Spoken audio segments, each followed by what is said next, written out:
Lights on ஆகிறதுக்கு முன்னாடி தீபக் அண்ணாவோட ஒய்ஃப் ரஞ்சினியும் அவங்க பையனும் வந்திருக்காங்க. பையன் ஒரு 7th 8th 10th படிக்கிற பையன் மாதிரி இருக்கிறான். 2 பேரும் வந்துட்டாங்க. வந்து ஸ்டோர் ரூம்லேருந்து உள்ளே இருந்து வெளியில் வராங்க. வரும்போது ஜாக்லின் பார்க்குறாங்க. ஜாக்லின் பார்க்கும்போதே சவுண்டு போடாதீங்க அப்படி உஷுன்னு சொல்லிட்டு உள்ளே போயிட்டு தீபக் அண்ணாவோட பெட்டுக்கிட்ட போகிறாங்க. ரொம்ப ஸ்வீட்டாக இருந்துச்சு. அவங்க ஒய்ஃப் பண்ணதை அவங்க போயிட்டு பெட்டில் போய் படுத்து கட்டி பிடிச்சி தீபக் அண்ணா கட்டி பிடிச்சி அப்படி படுத்துட்டாங்க. ஐயோ, எனக்கே கண்ணில் தண்ணி வந்துச்சு பார்க்குறதுக்கு. இவ்வளோ வச்சுட்டு எப்படி தாண்டா இப்படி இருக்கிறீங்க, பிரிஞ்சு அவங்களால எப்படி இருக்க முடிஞ்சதுன்னே தெரில. அவ்வளோ ஸ்வீட்டாக இருந்துச்சு. ஆனால் அவர் திடீர்னு முடிச்சு பார்க்குறாரு, ஃப்ரண்ட்டில் பையன் நிற்கிறான், பின்னாடி அவங்க ஒய்ஃப் படுத்திருக்காங்க. அவர் ரொம்ப ஹாப்பியாகிட்டே இருந்துச்சு நிற்கிறாரு. ரொம்ப அவ்வளோ வந்து ஹாப்பியாக ஃபீல் பண்ணுறாங்க.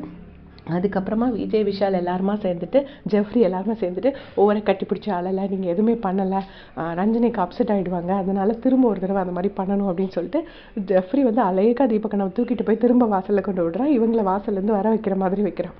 வச்சு 2 பேரும் சும்மா ஆக்ட் பண்ணுறாங்க. 2 பேரும் கட்டி பிடிச்சி அழுற மாதிரி ஆக்ட் பண்ணிவிட்டு அதுக்கப்புறமா தனியாக சோஃபாவில் போய் உட்காந்துருக்காங்க. சோஃபாவில் போய் உட்கார்ந்தது தான் உண்டு. அடுத்த செகண்ட் அவர் அழ ஆரம்பிச்சிட்டாரு.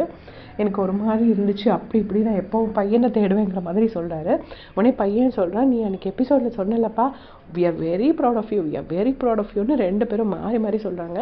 இப்போ தீபக் அண்ணாவோட ஒய்ஃப் சொல்கிறாங்க, நீ இவ்வளோ நாள் என்ன சம்பாதிச்ச தெரியாது, பட் இப்போ நீ சம்பாதிச்சிருக்கிற மக்களும் சொத்தும் அன்பும் வந்து ரொம்ப பெருசு.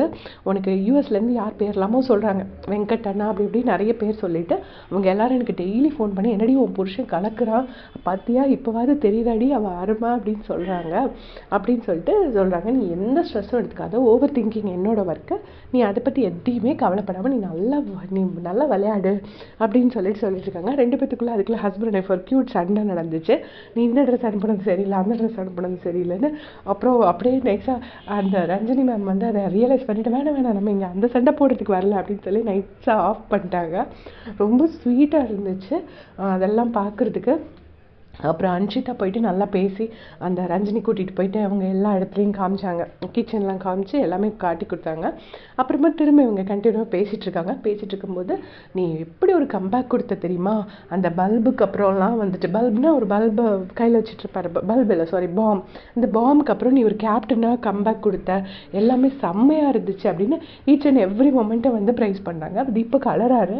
அழுத உடனே ரஞ்சினி சொல்கிறாங்க, எனக்கு அழுக வருது, நீ அழுதுனா எனக்கும் அழுக வரும் அப்படின்னு சொல்லிட்டு அப்படி கண்ட்ரோல் பண்ணுறாங்க. அவங்க வந்து அழுது தீபக்கோட மூடை ஆஃப் பண்ணக்கூடாதுங்கிறதுல ரொம்ப கரெக்டாக இருக்காங்க. பட் தீபக்கனா பயங்கரமாக அழுறாரு. ரொம்ப ஸ்வீட்டாக இருந்துச்சு. யாராவது தூங்கிட்டு இருக்கீங்கன்னா எந்திரிச்சு மிச்சம் லைவையாவது பாருங்கள், மிஸ் பண்ணிடாதீங்க. Thanks for